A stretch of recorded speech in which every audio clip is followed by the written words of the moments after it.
Bonjour à toutes et à tous. Ce qui nous occupe aujourd'hui, c'est la relation entre le tout et les parties. On va jouer à partie tout. Tu es prêt, papy? Je suis prêt. Ok.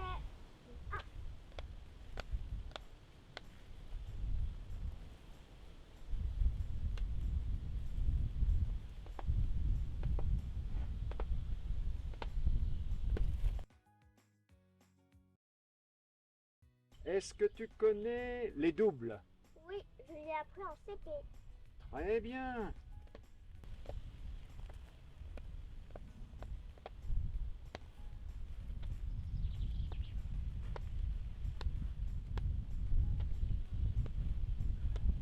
Eh oui, 4 plus 2 plus 2 font 8. Je peux refaire une partie? Mais bien sûr. Ok.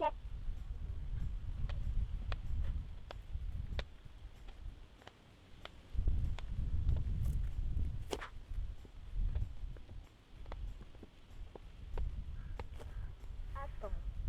Oui, c'est bien ça, puisque 3 plus 6, ça fait 9. Et 5 plus 4, ça fait 9 aussi. C'est très bien, papy. Alors maintenant, on va faire le contraire. Si je place le tout et une partie, est-ce que tu crois que tu es capable de me donner l'autre partie? Bah, bien sûr.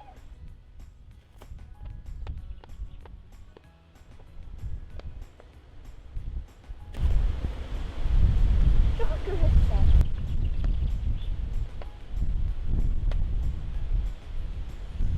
C'est bon?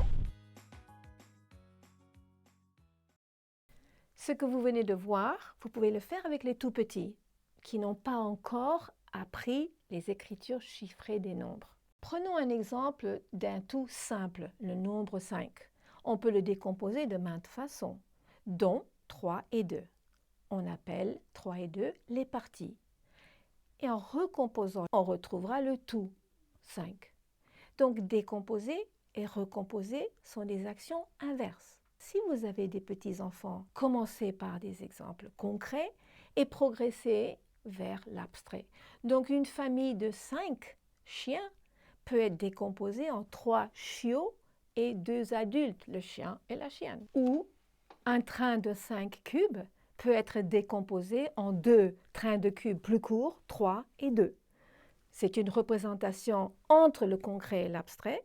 Et enfin, lorsque l'élève aura appris les symboles, vous pouvez utiliser cette représentation avec les symboles.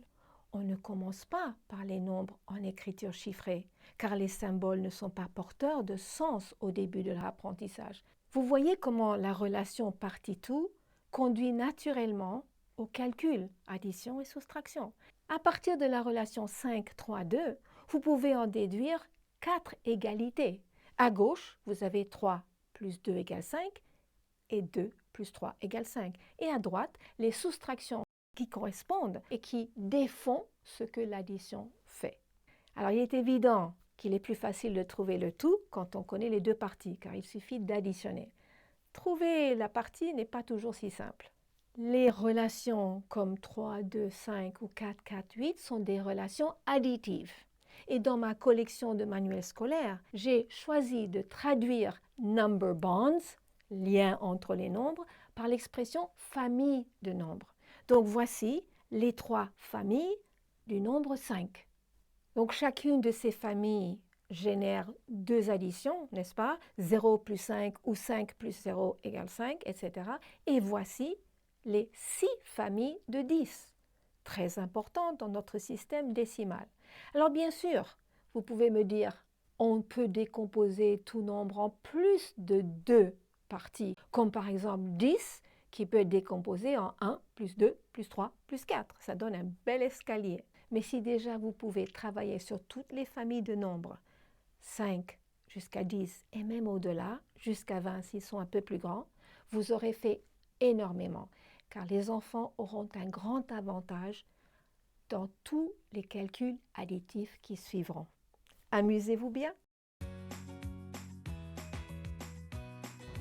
Avant de partir, si vous avez aimé ce contenu et vous souhaitez d'autres vidéos de ce genre, abonnez-vous. Cliquez sur le bouton juste en dessous de l'écran. Sachez que c'est grâce à vous, vos vues et vos partages que mon équipe pourra poursuivre son travail et que je pourrai continuer à vous éclairer à la maison comme à l'école. Merci sincèrement de votre support et votre soutien et à la prochaine vidéo.